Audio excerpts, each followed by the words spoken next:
we've always talked about the succession problem in Cameroon, and again, we this is not the first time we're talking about. We have been talking about this for, I guess, the past couple of years since we started the Idle Park Talk Show, and we've always had a worry about succession, right? As to who succeeds the president in case of him being absent, dead, incapacitated or something. And we've always said that the ruling party and the head, President Paul Biya, hasn't really identified or demonstrated a clear successor or a clear succession strategy for when he is not available.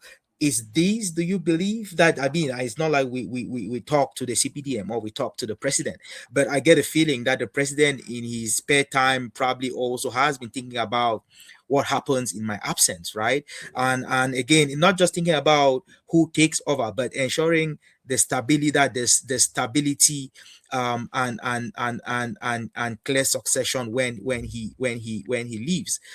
Imagine the president dies and it's not very clear who takes over. It's not very clear who has authority to do what.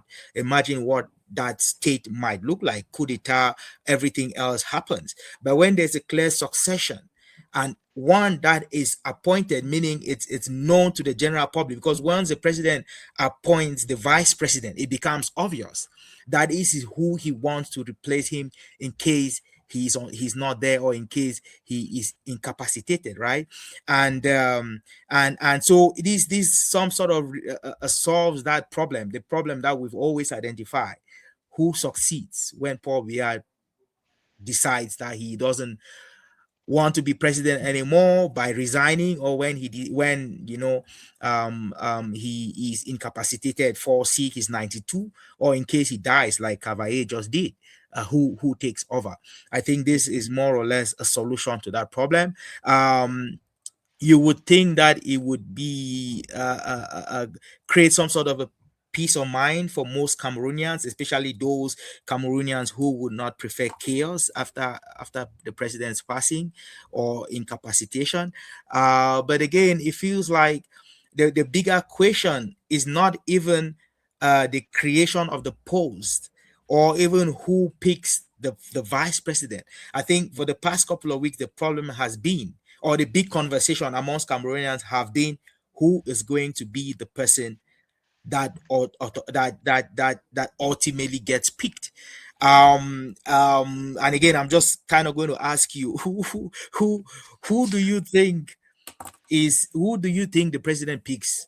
Because again, the president hasn't appointed a vice president yet. I know there's been, if you go on social media, there's Yeah. talk about this person has been, they've just the constitution has just been amended. The president hasn't made any declaration as to who takes that position. Also, we have been waiting for cabinet reshufflement, which hasn't happened as well.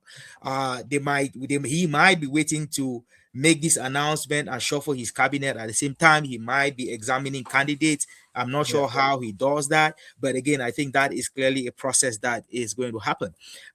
Without, really don't want to put you on the spot, but who do you think President Paul Biya picks as I don't know. vice president? A lot of people, if you go to Wikipedia, some people are saying Frank Biya. That's not true. He has not appointed Frank Biya. I think I don't know if it's been fully approved by the National Assembly. Maybe I don't know. They're still working through it, but it seems like it's something that's already like concrete and is going to happen. I don't know that Frank Biya as a politician. I know him more of a business person. He has avoided. I mean, he campaigns with his dad, but he has avoided like civilian stuff and being out there as a politician and all that stuff. So I don't really see him in that position. I will not be surprised if his dad picks him there. That would be a natural succession. But all the people around Bia, like the um, um, what's this guy's name? Ngongo? Ngongo, Ferdinand Ngongo, and they see me. Those are people that I'm looking at. I'm like, these are the people who are going to succeed because they have made many decisions on the behalf of the president. Biya has trusted them in many positions. So I will likely lean towards these people than Frank Biya, which a lot of people are thinking. just because I don't think Fambia is a politician, is a natural politician like his dad. But you never know with these things. I'm sure there are discussions happening backstage, and people are making proposals, and the president has an ear, and he's going to make the decision at the end of the day. Mm. But just to remind people, if the president had died before the position of the vice president was reinstated, it would have been the president of the Senate. If the president of the Senate was incapacitated, then the president of the National Assembly, then the prime minister. So if we have the vice president, we have a clear succession, and I think this person has to run the remainder of the term and then stand for election again. I think that's a process if we have a vice president. But if we went to the National Assembly not to the Senate, Senate, I yeah. think they had a limited, maybe it was like 60 days to organize an election, um, um, and get the Cameroonian people to a polling station. But just all that to say, I feel to answer your question, I feel like Gongo is top of my mind Hmm. to not to replace to be vice president. Hmm. Uh, Maybe it's about time that they start fitting Frank Biya into positions where he can be a top candidate in the future. But I don't know that he's a leading candidate right now. I mean, I agree with your comments on Frank Bia. I mean, I think he's an outsider. He's clearly, his father might be president, but he's clearly an outsider. He rarely participates in state Politics. events. You don't see him at state dinners. You don't see him when a senior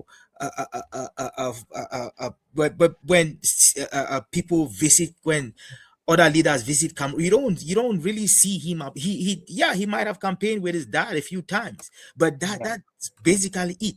I feel like he is an outsider who might not even know his way about the Yeah, politics of Cameroon itself and the administration and the system. Because again, this I don't know if you want to call it how do you call it? Um grooming. no, it's not dark state, something. The bureaucracy. I think there's a bureaucracy in Cameroon in terms of the administration where you have to be in it to be able to figure it. It would be hard for the bureaucracy or the deep state Well, of Cameroon to simply accept an outsider like Frank Biya. So yes, I agree with you. It would be a risky move to pick yeah, Frank Biya at this time.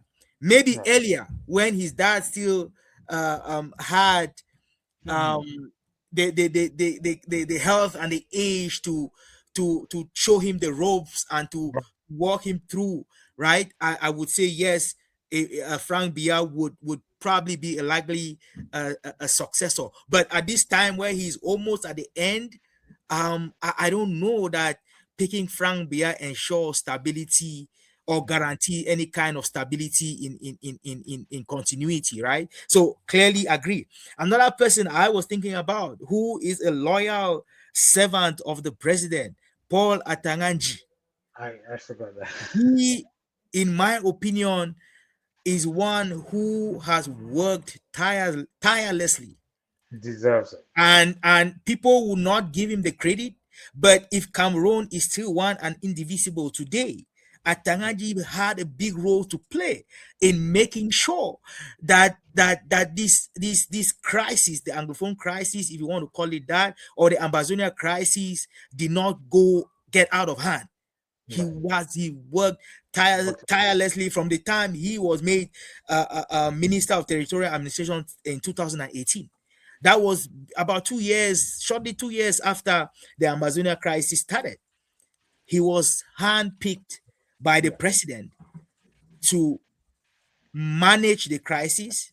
And he has worked tirelessly. And surprisingly, he is loved by people in the Northwest region. Yes, You speak to the common, if you just go average and sample people, especially people who are not fans of the government, they will tell you how hated Atanganji is in the Northwest and whatever. but he But visited.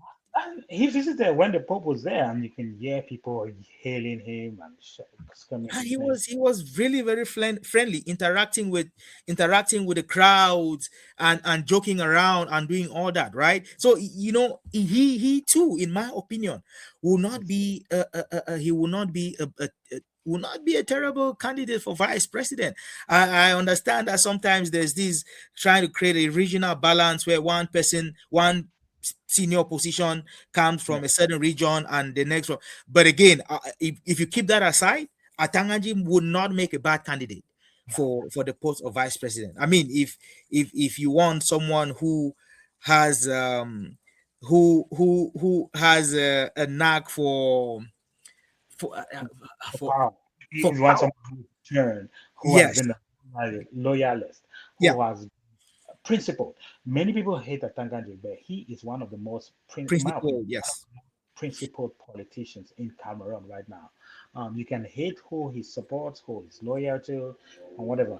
But in terms of principle, someone who stands on principle, I think Atangaji has shown beyond reasonable doubt that he is a man of his word. Mhm. You can, if you doubt him, ask Kamto. Or ask our president elect who is hiding President, somewhere actually, outside the country. They will tell you that yes, Atanganji does not mince words. He no, he says what he means and he means what he says. Again, in my opinion, Atanganji will not make a bad candidate. no, Going back to Ferdinand Gongo, I just kind of wanted to highlight he too he's on my list, probably top on the list yeah, for that position of vice president. He is currently a secretary general at the presidency and has been serving as a confidant of President Paul Biya since 2011. He has also held other positions. So he's been civil cabinet of the presidency. He's been first consul to the permanent mission of Cameroon to the United Nations. He has also served as Secretary General to the Ministry of Foreign Affairs and now current Secretary General to the presidency. I feel like he has the kind of portfolio for yeah, someone you might need to run this country. Again, in terms of foreign connections, I mean, he's served at the United Nations. He's been worked with the Ministry of Foreign Affairs, which means he yeah, understands how the world works. He already has maybe connections and relationships outside Cameroon. He's been in the civil service for quite a while, which means he has good friends within the civil service, which means he understands the civil service. He understands how the deep state Cameroon works. He is more or less part of the deep state. If you if you look at it critically, he is he friends with Chantal Bia? Is he part of that Chantal Bia clique? Because Attendez, I understand Chantal Bia seem to have a a clique running the country. I mean, that's what people say. I don't know how true that is, but I hear that Ferdinand Gongo is part of that group of administrators who are helping run the country on behalf of a president who is mostly absent. yeah. Those are the people who are clearly being groomed to be able to take over. If you ask me, in my opinion, who are being groomed. That is not something that you see with Frank Bia. I don't think there's any grooming of Frank Bia to be able to take such position. I don't think these people are even going to allow people like Frank Bia to even come in and think what they might take what they might feel is their birthright. Because these people have been there for a long time and they Mhm. almost feel entitled. They feel like it's their birthright. So um, um, we don't see that grooming with Frank. He's very close to Chantal Bia and everybody around Bia. So many people think he's the one running the country behind the scenes. So I would not be surprised if Ngongo, But more Ngongo than on our previous show I had posited Atangaji for prime minister. So I'm not putting him up there because I think he still might potentially be prime minister. Who knows? mm, yeah. So again, that's Ngongo. He always has a lot more time to talk with the president compared to the other Yes. to the or the other ministers, or to the other delegates, right? He's always the one who takes the time to have a conversation, providing updates, receiving instructions. When Pobia is leaving the country, he's the last person to talk to. When he comes back, he's the first person he meets. Even more prominent than the prime minister, head of government, right? Even more prominent by than some of the other. So yeah, I would not be surprised if he am I lobbying or campaigning for him. I can't say that I am, but would I be surprised if at the end of the day we hear that Ngongo has been appointed vice president? Yeah. It would not take me by surprise.